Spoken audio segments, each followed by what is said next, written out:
I'm sitting here this morning watching the two neighborhood kids play across the street.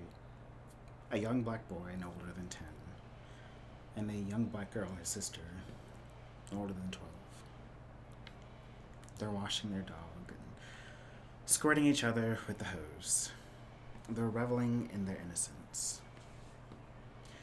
I watched the other week as they brought home their new dogs, two small white dogs. I think it was shortly after the George Floyd murder when their grandmother brought them home with the dogs.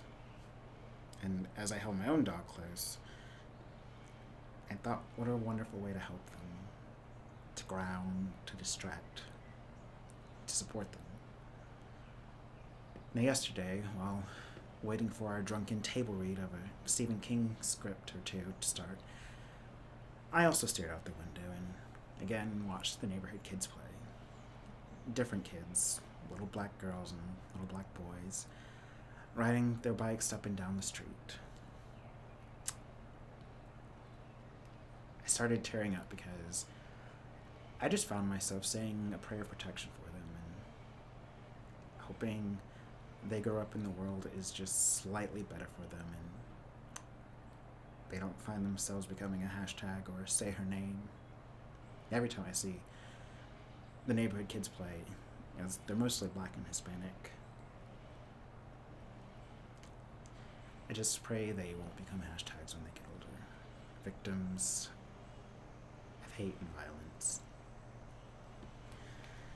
I don't really have the words right now. I mean, it almost feels as if there's no time to process the sheer amount of death and information coming in and people coming out of the woodworks. The night of Rashard Brooks' vigil and protest, they shut down the interstate, and I texted my brother to just stay wherever he was instead of coming home because I didn't want something to happen to him. I've told him since college that it doesn't matter how late it is at night. Call me the second you even think something is going awry so I can mobilize help to come get you and make others know what's going on. He's a young black man in America.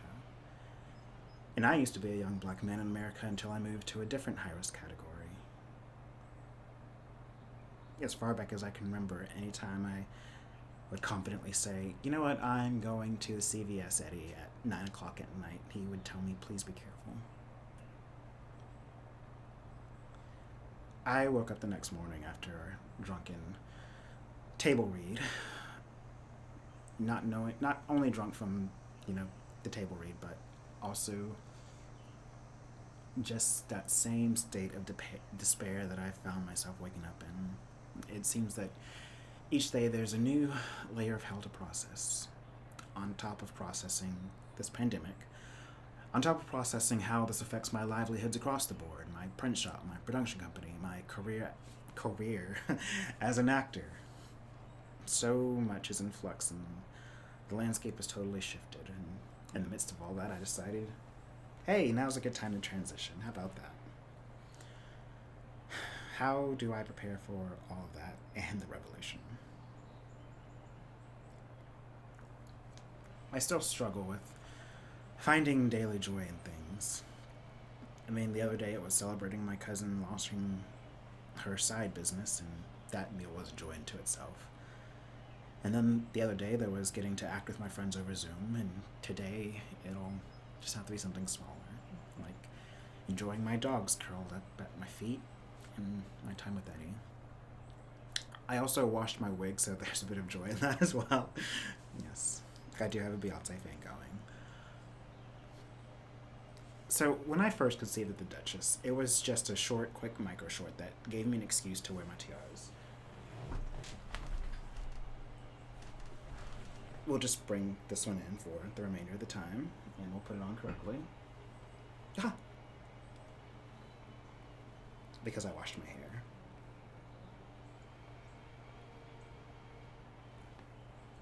There we go. So, as I was saying, when I first conceived of the Duchess, it was just a short, quick micro short that gave an excuse to wear my tiaras. But as we worked to expand the story, and in particular applying for one grant application, it asked, how does this benefit the community? And I've taken that seriously ever since I figured out how to answer that question because I started to examine how can the Duchess benefit the community. I mean, ideally, if I had my way, I'd start an autonomous zone, an intentional community, a duchy, if you will, that could and would be a refuge, a safe zone. One of the issues my therapist and I worked on as I worked my way towards transitioning was safety.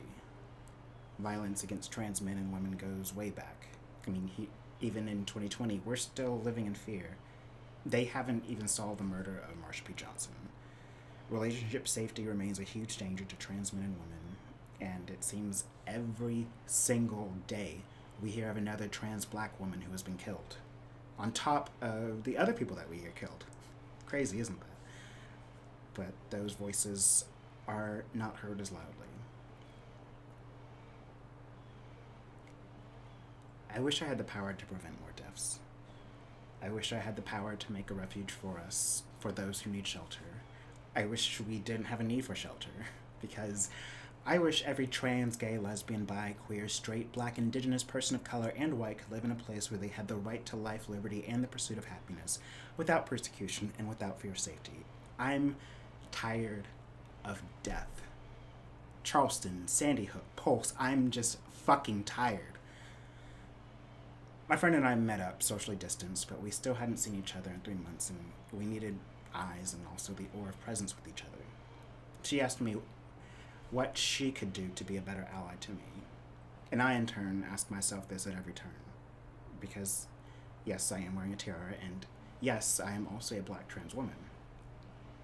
But I am one of the lucky ones. I mean, my relationship is solid and I don't worry about domestic violence. I have a wide circle of family and friends who love me and they support me even if some of them don't necessarily understand.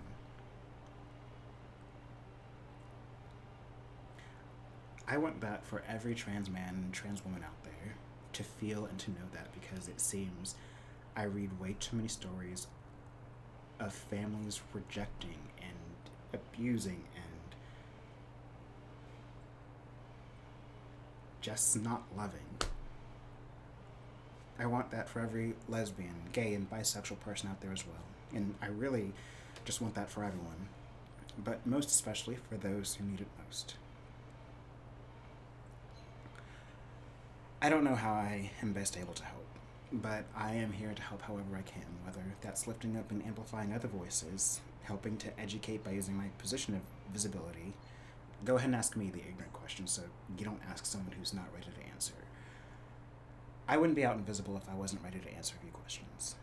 This isn't a commercial for the Duchess, but it is one of the reasons I'm incredibly excited for the next part of that journey, because at some point traveling in this country will resume, and the Duchess will go on to festivals, and as a larger part of my most personal issue, travel to areas throughout the South to raise visibility and awareness.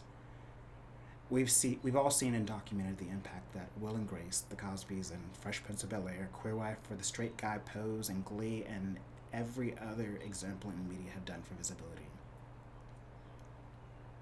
And I think Laverne Cox said it best when she said, "It is revolutionary for any trans person to choose to be seen and visible in a world that tells us we should not exist." You all are my people, and I am yours. We've just begun the fight, and we're still on a very long march to freedom, scoring a few victories along the way. But unlike the movement of the 60s, we're not pushing aside any voice. We're here for every voice. And so, I don't really know what I'm trying to say, except I want to be a better ally to those who need it. And because I want to be a better ally to myself.